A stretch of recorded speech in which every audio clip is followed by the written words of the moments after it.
Boa tarde a todos. Eu vou explicar como nós chegamos aqui, né? A gente tem centrado bastante na questão da pesquisa científica, né? E a gente vê que dentro do mesmo grupo, várias pessoas têm formas e estilos diferentes de fazer, de escrever, de formatar e até das publicações, assim, até por diferentes áreas do saber, né? Então, por exemplo, eu e a professora Cíntia, professor Christian, estamos bem centrados na área de administração, de marketing, mercado, comportamento de consumo. Professor Clóvis, professor Mated, na área do desenvolvimento regional, professor Bona, professora Larissa, pelo doutorado deles na área da comunicação, professor Bona está no programa de educação. Então, assim, ó, nenhuma dessas linhas, nenhuma dessas áreas do saber, elas têm estruturas totalmente rígidas, mas elas têm formas de fazer ciência um pouco diferentes. E esse grupo de professores, né, a gente começou a querer entender um pouco mais como que o outro faz. Como é que tu faz isso? Porque isso agrega na sua área. Então, por exemplo, assim, ó, o professor Mated está na aula agora e daqui a pouco ele vem para cá. A gente estava conversando um dia sobre a questão de conhecer um pouco, primeira etapa no processo de pesquisa, abordar o tema. Eu faço de uma forma, ele faz de outra. E a gente começou a debater aquilo, né? Qual vertente que seria mais fácil ou não. E é totalmente diferente, mas a gente chega no mesmo lugar. Então, o objetivo daqui não é nem uma aula, não é nem uma coisa. Eu acho que esse pode ser o primeiro encontro de vários, de compartilhamento de estilos de fazer ciência. Eu e o professor Clóvis já conversamos anteriormente que a gente quer aprender a fazer questionário com a minha professora Cíntia. Já fica um desafio para o próximo, de artigo do início ao fim, artigo no seu formato. Então eu acho que a gente pode ir evoluindo para o professor Bona, trabalha a questão transmídia, umas métricas transmídias bem legal, e a gente vai vendo, e aí próximo troca de pessoas para a gente ir abrangendo outras áreas, tá? Hoje aqui a gente vai trabalhar na segunda parte a pesquisa quantitativa usando focos como objeto, porque a gente está com muita pesquisa quantitativa, né, independente da área, né? Eu, o professor Clóvis, às vezes até o professor Bona. Então, se a gente tem praticamente um conteúdo estruturado, até facilita para o aluno o aprendizado no vídeo, né, Débora? Para, entende, volta, para, volta, para a gente trabalhar isso. Então, o meu compromisso aqui inicial, né, era fazer um relato, mais ou menos, assim, né, como que eu começo a fazer uma pesquisa. Então, assim, às vezes as pessoas acham que querem nada, né, a gente até tem uma ideia, vou usar um exemplo agora do meu projeto de pesquisa recente, que é de comportamento de consumo pós-Covid. Então, eu não consigo sentar e escrever, segundo o professor Mated, Chico Xavier, né? Senta e escrever. Eu começo lendo. Então, por onde eu, Fabrícia, começo? Tá? Pelas revistas científicas da área. Então, o que aconteceu, né? A gente fez esse projeto faz uns 3 meses atrás que começamos a estudar. Fiquei umas 2, 3 semanas lendo, buscando nas revistas de alto impacto o que está se pesquisando, o que já se pesquisou sobre o consumo durante a Covid. E tinha muita coisa. Tinha muita coisa legal. Tá? Então eu consegui ver assim, né? Que teorias que essas pessoas já estavam buscando, então tinham uma questão de vulnerabilidade, outros pesquisavam outras linhas de impulsividade. Então, assim, tinham várias formas de tratar o mesmo tema. E aí, ao ler todos esses artigos que tinham já sido publicados sobre o tema, eu fui vendo também a estrutura e o raciocínio e para onde estava andando a pesquisa. Então eu tinha um comportamento de consumo no momento de pandemia. Depois eu fui buscar nas revistas científicas sobre que tipo das últimas pesquisas que têm sido feitas só sobre comportamento de consumo, não de pandemia.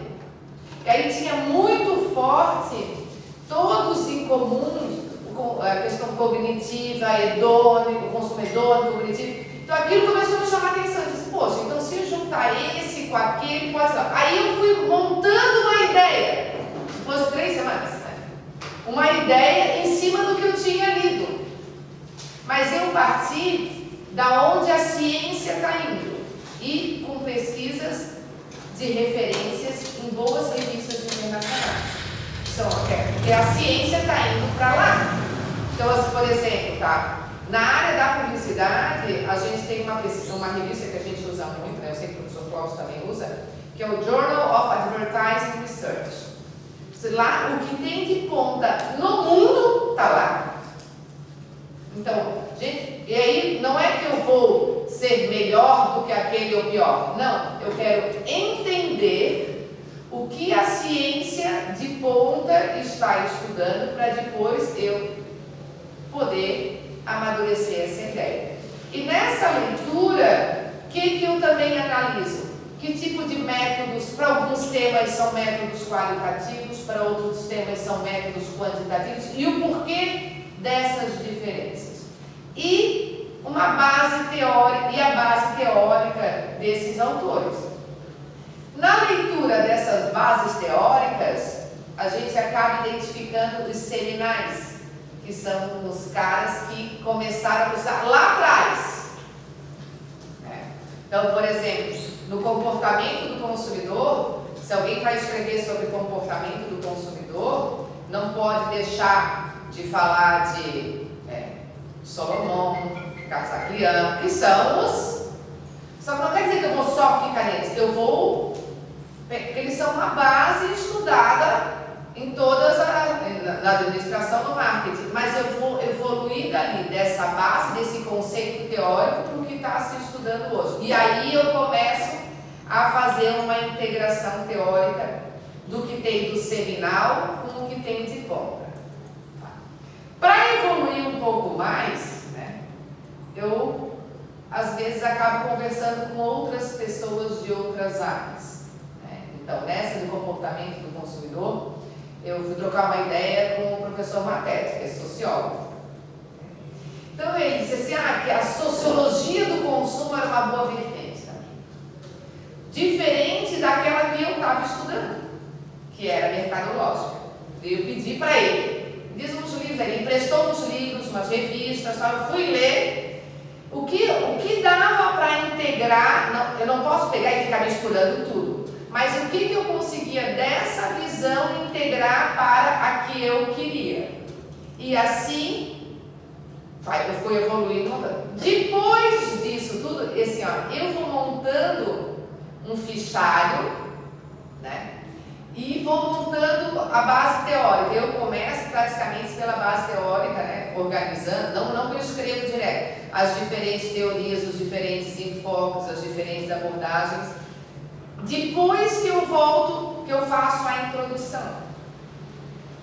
Porque eu preciso entender, gente, é uma ilusão achar que alguém senta do nada e começa a escrever do nada. E normalmente, quanto melhor um projeto, por mais que ele possa ter 10 páginas, ou um artigo muito mais denso, que é completo, um TCC, uma monografia, ele requer uma grande leitura prévia antes, porque senão ele não vai ficar bom. Não adianta pegar 3, 4, achar que aquilo ali vai resolver, porque não é a quantidade de informação, é a qualidade que aquilo lhe traz. Só que quando eu tenho uma diretriz particular, primeiro eu leio muito, para entender exatamente onde eu vou me apropriar e o que eu quero. E depois eu começo a trocar ideias com pessoas de outras áreas. Procuro o professor Christian, tu tens alguma coisa sobre isso? Procuro a professora Cíntia, tu já viste alguma coisa? Procuro pessoas de outras áreas, de outras que pesquisam. Por quê? Porque eu consigo me apropriar deles, da contribuição deles, para integrar o meu. Não que eu vou abandonar o meu, porque às vezes quando a gente pega um monte de opinião, a gente acha um monte de coisa legal. E a gente acaba perdendo o foco. Não, às vezes eu converso 1, 2 horas com alguém, leio, e eu não utilizo, porque é um tema interessante, tem a ver. Mas se eu trouxer para a minha área, eu vou desvirtuar onde eu quero chegar. Então, ter esse conhecimento, e aí eu vou fazendo uma organização, né? Cada um organiza da sua maneira, dessas leituras e principalmente de tipos de métodos, abordagens e aonde aqueles artigos chegaram. Por quê? Porque e normalmente no final desses artigos, dessas revistas boas, eles apresentam limitações e problemáticas, né? Do tipo, se tivesse feito assim, poderia ter dado diferente. Ou uma abordagem dessa outra maneira. E ali me dá ideias também, porque a ciência é assim, a ciência vai evoluindo. Ela subentende que ela não se limitou ali. E a gente vai continuando. Então assim, quando vocês vão numa banca, quando a gente vai numa banca, por exemplo, né? Eu tenho percepções de análise, por exemplo, diferentes da do professor Clóvis, de um artigo, de um trabalho. Por quê? Porque são estilos, estruturas e formas de fazer e entendimento de pesquisa diferentes. Agora, dizer a Fabrícia está errada ou o professor Clóvis está errado? Não. Mas um trabalho bom não tem formas. Ele é consistente na literatura, ele é consistente na abordagem, ele traz obrigatoriamente estudos recentes. E esse eu acho que é o maior problema que a gente vê hoje é os artigos ou os trabalhos ficarem apegados muito ao passado, a coisa, e não levar em consideração o que está se fazendo hoje na atualidade. Então, assim, às vezes eu tenho um amigo meu falando de mídias sociais, de um livro de 2000. Tá? Em 2000 não tinha Instagram, não tinha essas formas de engajamento, não tinha. O pensamento da questão de rede, ok, mas como é que eu vou evoluir? Eu tenho que ver como evoluiu a ciência para eu conseguir isso em todas as esferas da vida. Na filosofia, nas artes, desenvolvimento já em tudo. Então, assim, a gente procura trazer. Então, aí às vezes as pessoas vão dizer, então eu nunca vou poder estudar uma empresa ou uma coisa. Vai, mas quando eu tenho uma abordagem de um problema teórico que eu consiga analisar aquela empresa. E aí, o que acontece, né? Uma coisa que eu acho que o professor Christian, depois da quantitativa, vai falar bastante, né? São as variáveis de análise, né? O grande problema das análises, das pesquisas, né? São assim, né? 10% gosta disso, 20% gosta daquilo, isso não me traz um resultado, um avanço na ciência, uma evolução teórica. O que eu vou analisar, eu tenho que extrair da teoria. Eu não posso querer analisar do nada ou fazer uma descrição do nada. E esse, às vezes, até nas revistas científicas que a gente avalia, às vezes é o maior erro que tem, né? Fazer uma análise sem estar integrada teoricamente. Por isso, e o professor Christian ontem estava conversando comigo, inclusive, né? Que às vezes o maior problema de fazer as análises estatísticas é que as variáveis de análise não têm base teórica. Tu não consegue cruzar uma coisa com a outra. Isso vale para a qualitativa também, né, professor Bona, né? O professor Bona, na tese dele, criou umas qualitativas, umas variáveis de análise, tanto para transmídia, às vezes, vai analisar cinema, alguma coisa assim. Eu preciso ter essas variáveis de análise para conseguir, ninguém analisa nada achando alguma coisa. Tem que ter uma base teórica, essa base teórica vem daquela leitura anterior. Tá? Então, eu vou me ater mais aqui na questão que eu trouxe aqui da introdução. Tá? Eu trouxe esse material para vocês, né? Do professor Fernando Serra e do Manuel Ferreira, né? Foi orientador do professor Cristian. Manuel foi orientador, né? Tá?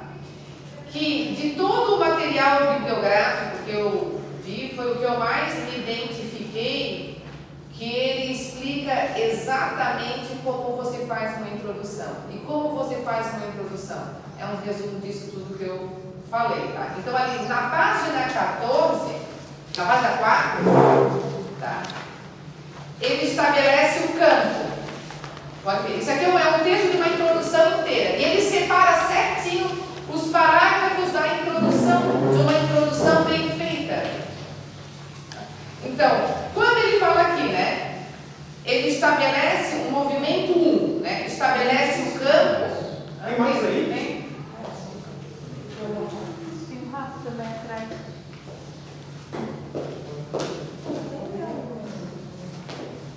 Então, no movimento 1 aqui, ele estabelece um campo. Aí ele diz, na página 4. O que é esse estabelecimento de campo? Tá.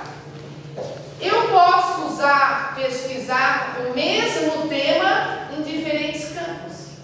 Então, a gente está falando do comportamento do consumidor. Eu posso pesquisar uma perspectiva sociológica, eu posso pesquisar uma perspectiva mercadológica, sei lá, mídias digitais. Eu posso pesquisar numa perspectiva de comportamento de consumo, o professor Bona pode pesquisar numa perspectiva de transmídia, o outro pode pesquisar numa perspectiva da semiótica, o outro pode pesquisar na perspectiva da redação. Então, eu estabeleço esse campo aqui no começo. Quando a gente diz o que é, do que eu estou tratando, porque senão de cara a gente diz, não, esse cara sabe de mídias sociais, isso pode ser outra coisa. Então eu estabeleço esse campo. Depois eu faço um resumo de uma pesquisa prévia, que são aqueles movimentos, aqueles artigos que eu li, que está todo mundo fazendo. Tipo assim, ó, já existe uma pesquisa sobre isso, que deu isso, fulano estabeleceu critérios sobre isso, fulano fez aquilo e aquilo. Meu Deus, mas só se a gente lê 1000, pega os principais aqui. Cita aqueles que realmente contribuíram para o seu estudo, para o esclarecimento, ou para o leitor ver o seguinte, pô, ele sabe que existe. E aqui, normalmente, eu vou pegando mais um estado da arte, para mostrar assim, olha, esse já pesquisou isso, esse pesquisou aquilo, esse pesquisou acolá. E bom, às vezes eu mostro o resultado, às vezes eu mostro que variáveis o cara identificou, aquilo que realmente contribui para o meu estudo. Esse é o segundo movimento. Tá? O terceiro movimento me indica um gap, que é o que está faltando. Esse gap, gente, às vezes as pessoas dizem assim, eu vou inventar uma teoria. Não. Isso é para uma tese de doutorado. Esse gap pode ser uma aplicação numa determinada realidade. Esse gap pode ser um recorte. Eu posso ter uma justificativa de estar desenvolvendo um estudo que vem numa sequência daqueles que já foram desenvolvidos. Tá? Depois, eu introduzo a minha pesquisa nesse contexto, né, em concreto. Eu farei isso por causa disso. E no último parágrafo eu mostro como é que está organizado ou o artigo ou o trabalho. Então é o seguinte, daquelas 3 semanas de leitura, vocês vão dizer, eu vou extrair isso, vai extrair isso, porque é um texto com profundidade. Tá? E essa... Pode falar, professor Cristian. Até uma coisa que o Manuel ele sempre falava assim, é que tem muita gente que escreve a introdução por último nos trabalhos. Né? Eu faço. Eu faço todo. Ele sempre dizia que escrever por último é mais fácil, lógico, só que escrever primeiro a introdução é melhor, porque daí tu já coloca as fundações do teu artigo, tu já dá um direcionamento para o trabalho e tu evita sair desse direcionamento, tu desvirtua menos, né? Tu já tem um norte bem traçado, com uma boa introdução. Eu acho que o Matek também começa pela introdução, né? Sim.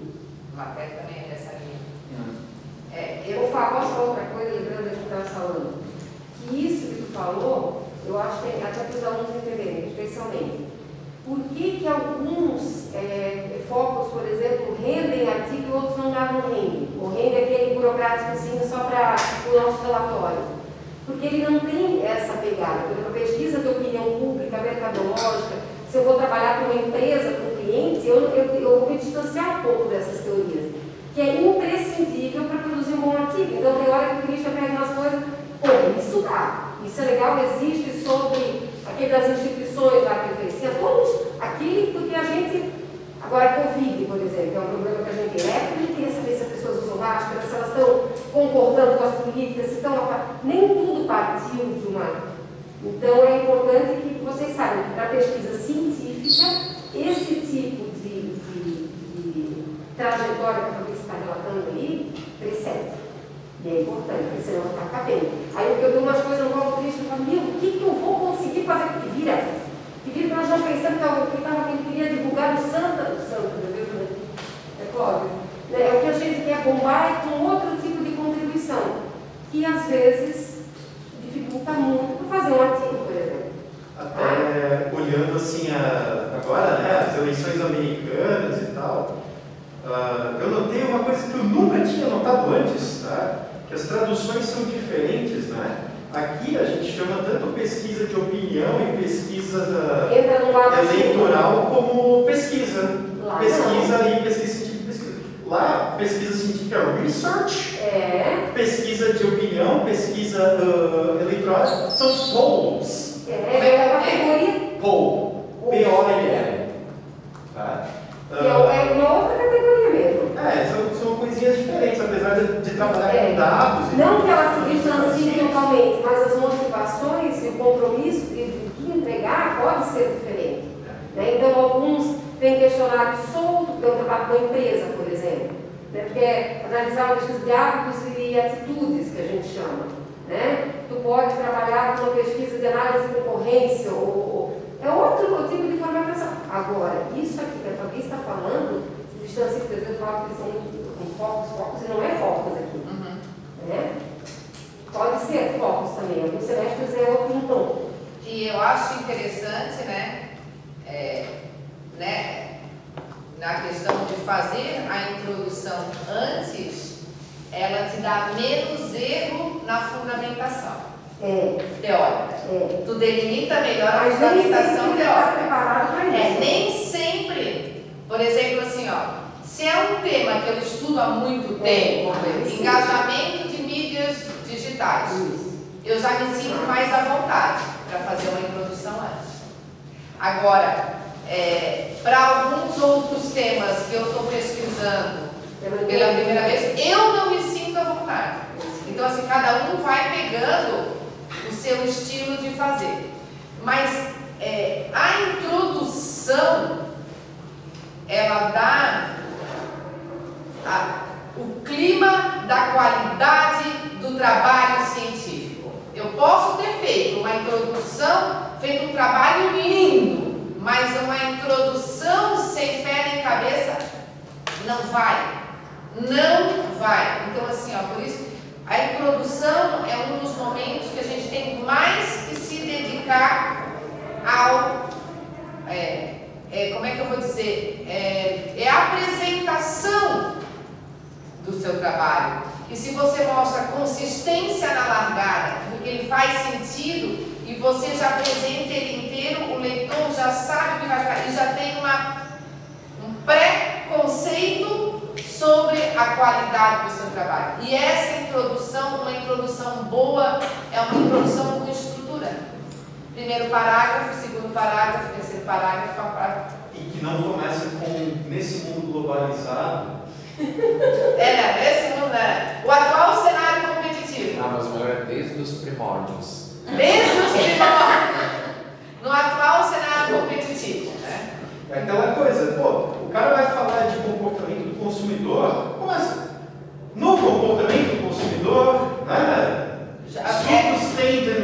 E aí, nessa pegada, eu já delimito no comportamento do consumidor, consumo, eu não entro na parte do comportamento do consumidor, na parte sociológica, na parte antropológica, eu entro na minha esfera. Então, assim, a grande dificuldade, às vezes, por que a gente vê muitos trabalhos científicos que misturam uma corrente com a outra? Porque o Oliver Wyman está misturando tudo porque ele não se apropriou daquele conteúdo inteiro. Certo? Aí, dentro desses parâmetros aqui, a gente acaba já tendo também a diretriz que vai fazer a análise, que ela está aqui na introdução também, nessa organização. Eu vou analisar, sei lá, o comportamento hedônico e cognitivo tal. E ali onde eu vou puxar mais a minha base, que é aqui na introdução. Então isso já vai me remeter para a metodologia, que tem que estar amarrada também. A metodologia, eu não posso dizer, quanti e quali, porque é focus group e acabou. Não! Ela tem que estar, vai ser com esse instrumento, com critério de análise daqui, ela tem que estar amarrada na introdução, no objetivo, na metodologia e na fundamentação, na metodologia e na análise. Eu vou seguindo sempre a mesma linha de pensamento. Tá? E aí aqui, né, fiz um resumo aqui da estrutura. Nesse texto inteiro, aí os autores, eles miuçam cada movimento, o que tem que ser em cada parágrafo dessa introdução, o que eu acho muito legal. E eu ainda hoje uso para conferir algumas coisas que estão faltando ou não. Tá? Professor Clóvis, você não contribuiu para a minha fala. Eu quero dizer que a introdução é a parte mais importante do trabalho. Você vai fazer uma trabalho de serviço, se a introdução está dando visitas, se a introdução está mal feita, se perde todo o interesse. A parte onde eu mais me esforço para mostrar inteligência é na introdução. Porque se tem uma boa metodologia, um bom método de análise, se for aplicado de esforço ali, as coisas vão sair. Fica o método adequado, as formas. Agora a introdução tem que fazer uma elaboração teórica, mostrar para o outro que aquilo é importante. E ali vai ter uma contribuição. Vejam só o que a Fabrícia falou, né? Um trabalho ele não pode ser só descritivo ou generalizado. A média deu essa. A gente tem que dizer o que aquilo significa. E só vai saber o que aquilo significa se tiver uma teoria que diz, como essa média da tal ou dessa maneira significa isso, não é tu que vai dizer. Tu vai ter autoridade para dizer, depois de uma longa trajetória de pesquisa, tu vai dizer, não, quando acontece isso, significa isso. Né? Deu alta por quê? Então precisa ter uma teoria para explicar aquilo. Aí tu consegue fazer uma análise adequada. E tudo isso tem que já ser colocado, apresentado na introdução. A introdução é a parte onde quando eu vou orientar trabalho, é onde eu mais tomo cuidado na introdução.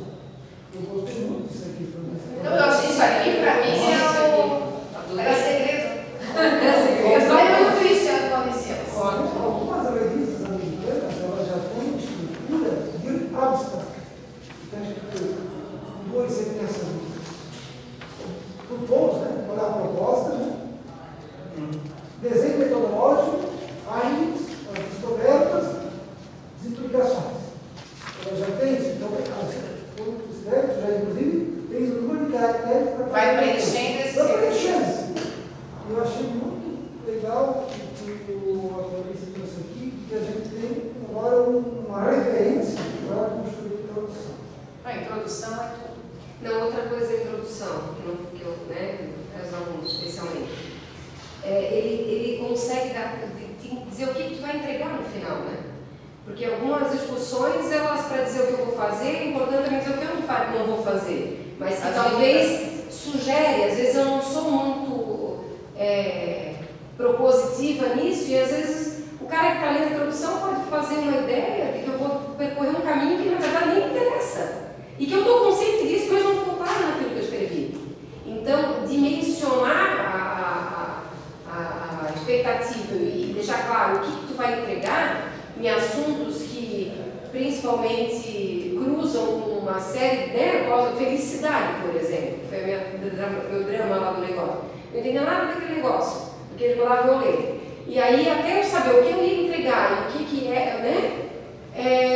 Então, a introdução eu acho que ela é muito boa para isso. Mas não é tão, claro, obviamente, para apresentar o tema, dar o teu base teórica, justificar a relevância do estudo, né, deixar claro a tua pergunta de pesquisa, mas é muito também, e às vezes questões sutis, né, na tua redação se favorecem nesse sentido.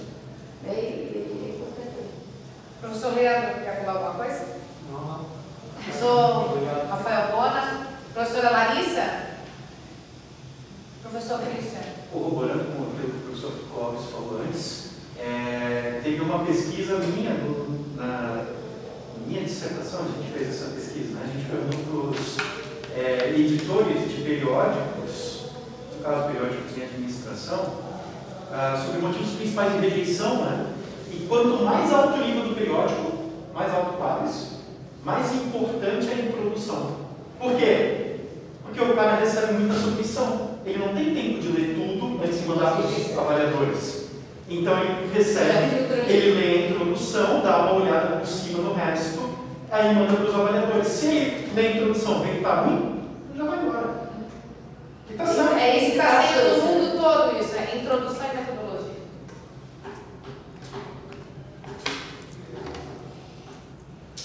É que o resto meio que engloba todo mundo, né? O resto engloba, exatamente. O ineditismo vem aí mesmo. O ineditismo tem aí? Isso aí.